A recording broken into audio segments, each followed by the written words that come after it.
What I'm about to say completely changes the architecture of how you view your body. Most people walk into the gym, look at a squat rack and think, okay, today I am training my legs. They think about their quads, their hamstrings, and their glutes as isolated mechanical parts, like changing a tire on a car. But here is the medical reality. You do not train legs to get big legs. You train legs to get a big, powerful, resilient body. Welcome to Levitas. When you engage the largest muscle groups in your anatomy, you are not just performing a mechanical movement. You are triggering a systemic body-wide hormonal event.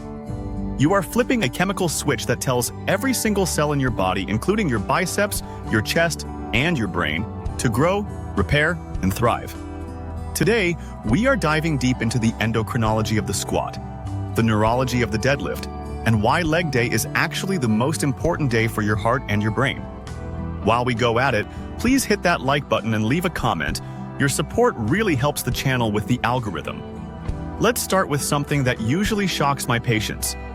I often see guys in the clinic who are obsessed with their upper body, bench press, curls, shoulder press, but their progress has stalled. They hit a plateau. And the first thing I ask them is, how is your squat? They look at me confused. Doc, I want bigger arms. Why are you asking about my legs? Here is the science. We have known since a landmark study by Hansen and colleagues back in 2001 that the hormonal response to exercise is systemic, not local. In this study, they had participants train their biceps. One group only trained the biceps. The other group trained their biceps, but immediately followed it with heavy leg exercises. Guess what happened? The group that trained their legs saw significantly more muscle growth in their arms than the group that only trained arms. We call this the spillover effect. When you train small muscles like the biceps, the metabolic stress is too small to trigger a massive release of anabolic hormones from the endocrine system. It's like tossing a pebble into a lake. You get a tiny ripple. But the quadriceps and the gluteus maximus are the largest tissue reservoirs in the body. When you take them to the limit, you are creating a massive metabolic demand. You are throwing a boulder into that lake. Your body responds by flooding the bloodstream with growth, or GH, hormone, and insulin. Like growth factor 1, or IGF-1. Once these hormones are in the blood, they don't know they were released because of a squat. They just circulate. And if your chest or arms have been trained recently, those hormones dock onto those receptors and amplify growth there too. So if you want a bigger chest, the secret might actually be under the squat bar. Now, let's talk about UT, and why not all leg exercises are created equal. I see many people trying to hack leg day by using the leg press machine because it's more comfortable. Look, the leg press is a fine tool for hypertrophy, but if we are talking about a hormonal event, it is inferior to the squat. A study published in the Journal of Strength and Conditioning. Research in 2014 specifically compared the hormonal response of the squat versus the leg press. Even when the exertion levels were similar, the squat produced a significantly higher spike in T levels and growth hormone. Why? Because the squat is not just a muscle exercise. It is a central nervous system event. When you put a heavy load on your back, your body perceives a structural threat. Your axial skeleton is loaded. Your core has to stabilize. Your stabilizers are firing. Your brain screams, "We need to survive this." That survival signal triggers a much more aggressive hormonal adaptation than sitting in a reclining chair and pushing a sled. You have to earn that testosterone response through structural loading. But let's pivot. Because while big muscles are great, what I really care about, and what you should care about, is your longevity and your brain. This is the most fascinating area of modern research, the muscle-brain connection. We used to think muscles were just for moving things. We now know that skeletal muscle is an endocrine organ. When you contract muscles, especially big ones like the legs, they secrete proteins called myokines. One specific myokine is getting a lot of attention in the literature. It's called Cathepsin B.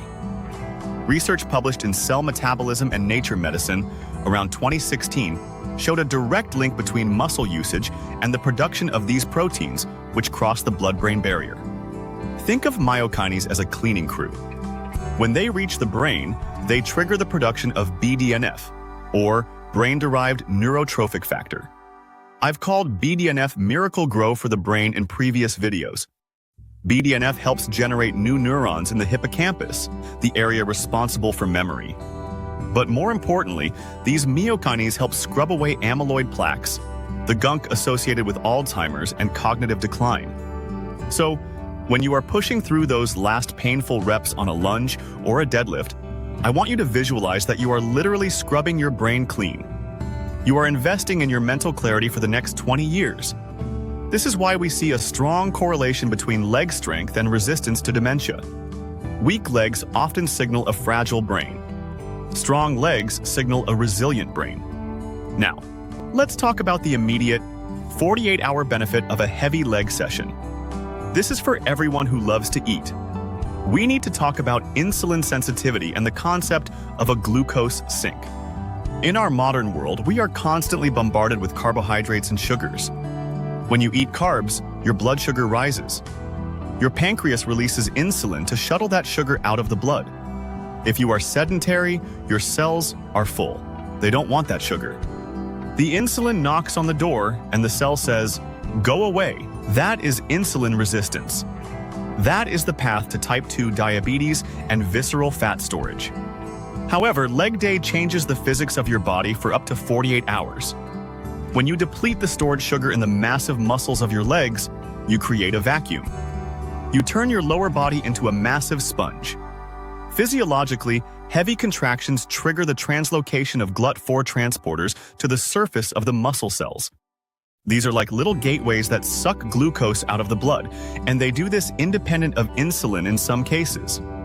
This means that after a heavy leg session, the food you eat is not being stored as fat on your waistline. It is being sucked up by your quads and hamstrings to replenish glycogen. You are metabolically bulletproof for that window. You have earned the right to utilize those carbohydrates efficiently. You aren't burning off calories, you are partitioning nutrients. You are directing the traffic of fuel to muscle, not fat. I want to address the "I hate leg day" mentality.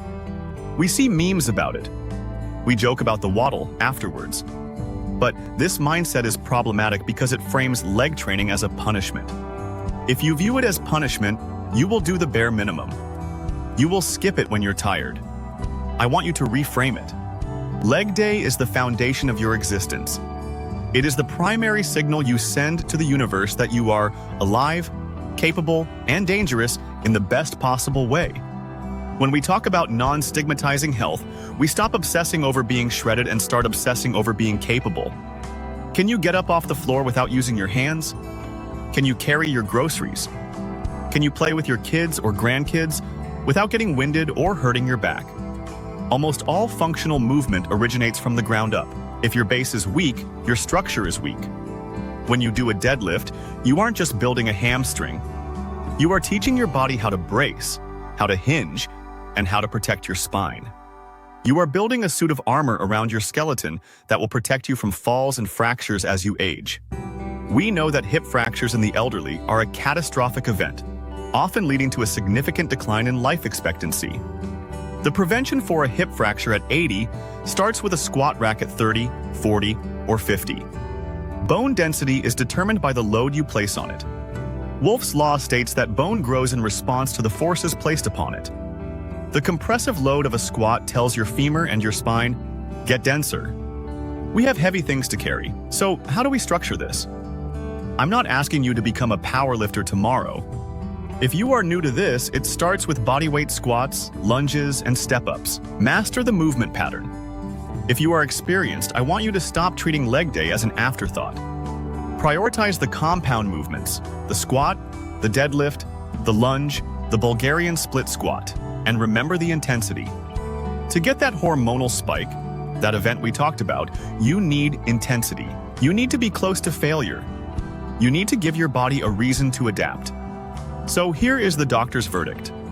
We don't train legs for vanity. We train legs to flood our body with growth hormone and T to help our upper body grow too. We train legs to release myokines that scrub the plaque from our brains and keep our minds sharp. We train legs to create a metabolic sink that manages our blood sugar and insulin sensitivity, keeping us lean and healthy. And we train legs to build a structural foundation that allows us to live actively, independently, and pain-free for as long as possible.